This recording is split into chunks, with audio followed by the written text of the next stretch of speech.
আসসালামু আলাইকুম দর্শক। অন্তর্বর্তী সরকার কাজ শুরু করেছে।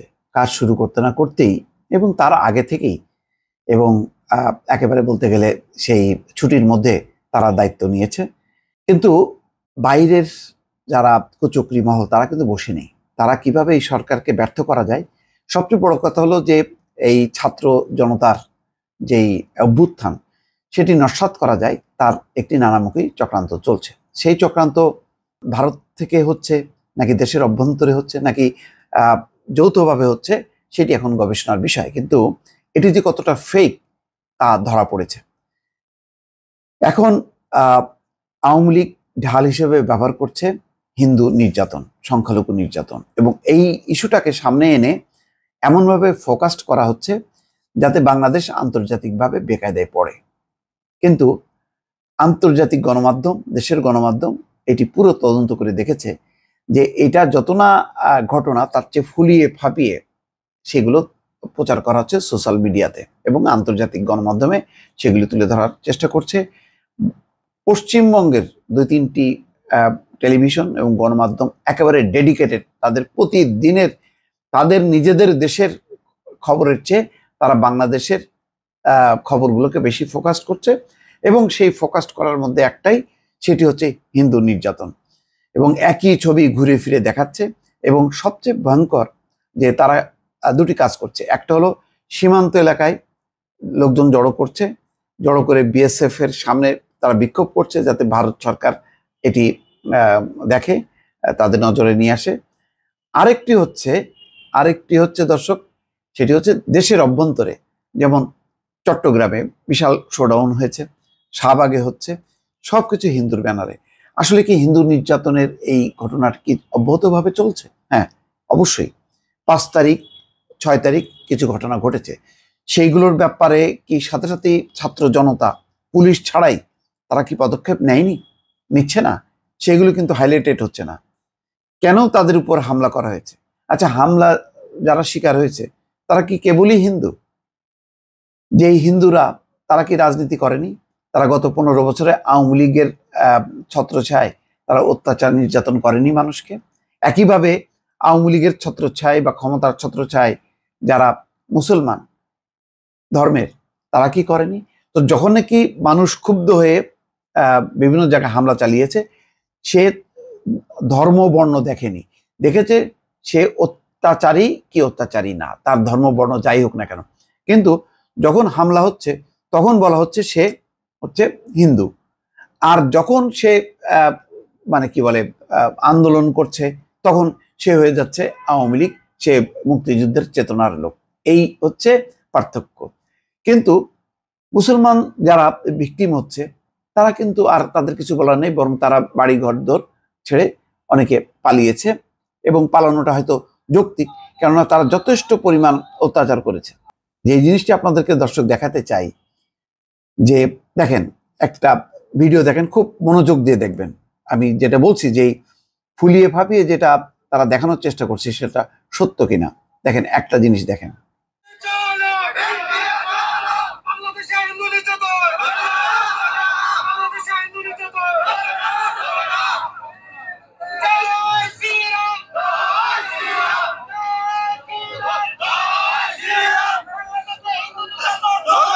আচ্ছা, তারা কি বলছে? বাংলাদেশে হিন্দু নির্যাতন চলবে না, চলবে না, চলো রে চলো, ইন্ডিয়া চলো, আর হচ্ছে নির্যাতন চলবে না, জয় শ্রীরাম, এই স্লোগান দিয়ে তারা জয় শ্রীরাম স্লোগান দিচ্ছে। ভালো কথা, চলো রে চলো, ইন্ডিয়া চলো। কিন্তু এই যে দেখেন, এই যে যত মানুষ যারা শরণার্থী হিসেবে সীমান্তে জড়ো হয়েছে এবং যেতে চাচ্ছে ভারতে, দেখেন তো একটাও নারী পুরুষ আছে কিনা, দেখেন দেখেন।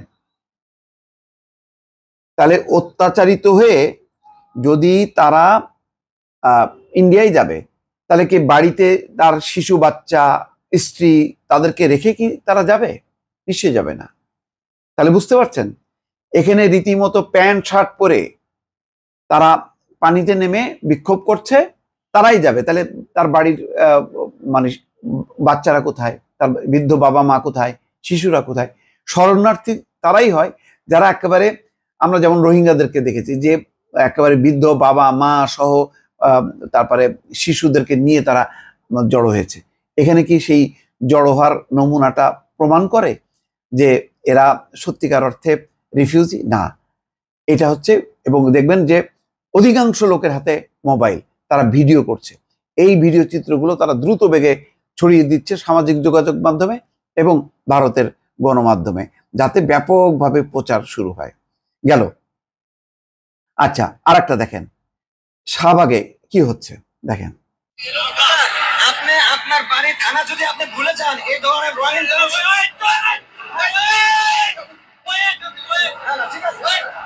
আমাকে যেতে হবে কোন জায়গায়।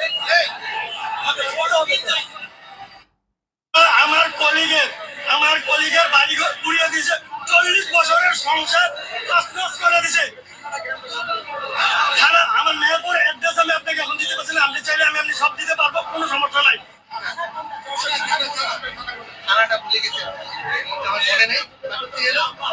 আপনি আপনার বাড়ির থানা যদি আপনি ভুলে যান, এই ধরনের দর্শক কি বুঝলেন? সে ভিকটিম, সে ভিকটিম, সে ভিকটিম, সে শাহবাগে এসে বিক্ষোভ করছে, বলছে যে তার 40 বছরের সংসার পুড়িয়ে দিয়ে আসে। কোথায়? মেহেরপুরে। মেহেরপুরের বাড়িটা কোথায়? অ্যাড্রেসটা দিতে পারছি না। আচ্ছা, থানা কোনটা? আরেকজনকে বলছে থানা কোথায়, সে থানা ঠিক এই মুহূর্তে তার মনে নেই। তাহলে এটা কি ধরনের আওয়াজ? তাহলে যারা জড় হচ্ছে এই বিভিন্ন পয়েন্টে, মানে হিন্দুদের ব্যানারে বা সংখ্যালঘুদের ব্যানারে, যে তারা কি সবাই আসলে ভিকটিম? আসলে কি ভিকটিম? তারা তাদের নিজেদের বাড়ির ঠিকানা জানে না, তারা কোন থানার সেটাও জানে না। এটা হয় কোনোদিন? এইটা যে মানে একটা বানানো এবং যা ঘটেছে তার যে ফুলিয়ে ফাঁপিয়ে দেখানো হচ্ছে, দর্শক বুঝতে পারলেন পরিষ্কার। বিবিসি কি বলছে দেখেন, দেখেন। তারা বলছে বাংলাদেশে হিন্দুদের উপরে অত্যাচার, যেসব ভুয়া পোস্ট বিবিসি খুঁজে পেয়েছে। বুঝতে পারছেন?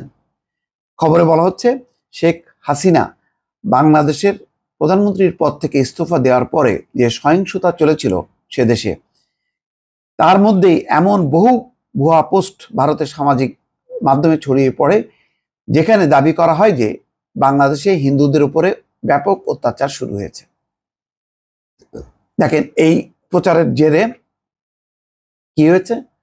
কালকে কিন্তু দিল্লিতে বাংলাদেশিদের উপর আক্রমণ হয়েছে, বাংলাদেশি পরিচয় পেয়ে তাদের উপর হামলার ঘটনা ঘটেছে। তার মানে একটা উত্তেজনা তৈরি করার চেষ্টা চলছে এটা, এবং এটা যে পোস্টগুলি ভুয়া সেটা বিবিসি মানে তদন্ত করে তার প্রমাণ পেয়েছে। বিবিসি তথ্য যাচাই বিভাগ বিবিসি ভেরিফাই সামাজিক মাধ্যমে ছড়িয়ে পড়া পোস্টের অনেকগুলো যাচাই করে দেখেছে, যাতে দেখা যাচ্ছে বাংলাদেশে শেখ হাসিনার সরকারের পতনের পর সংখ্যালঘুদের উপর হামলার ঘটনা যেমন ঘটেছে, তেমনি অনেক হামলার গুজবও ছড়ানো হয়েছে।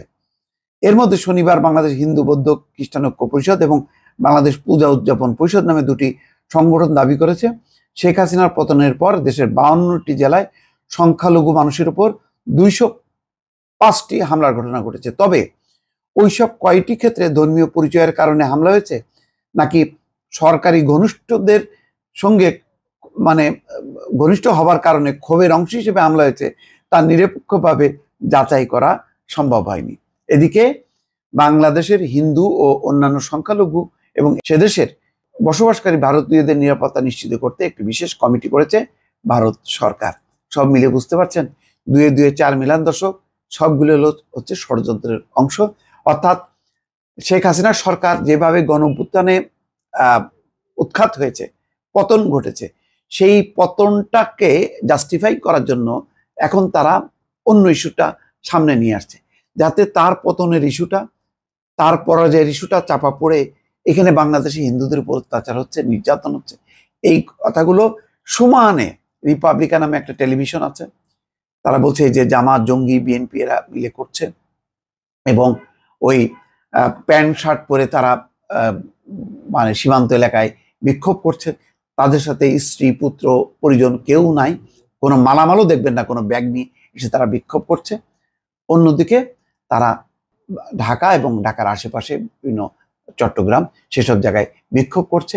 যারা বিক্ষোভ করছে তারা বলতে পারছেন না যে কোথায় তারা অত্যাচারিত হয়েছে, তাদের ঠিকানাটা কি। দর্শক বুঝতে পারছেন?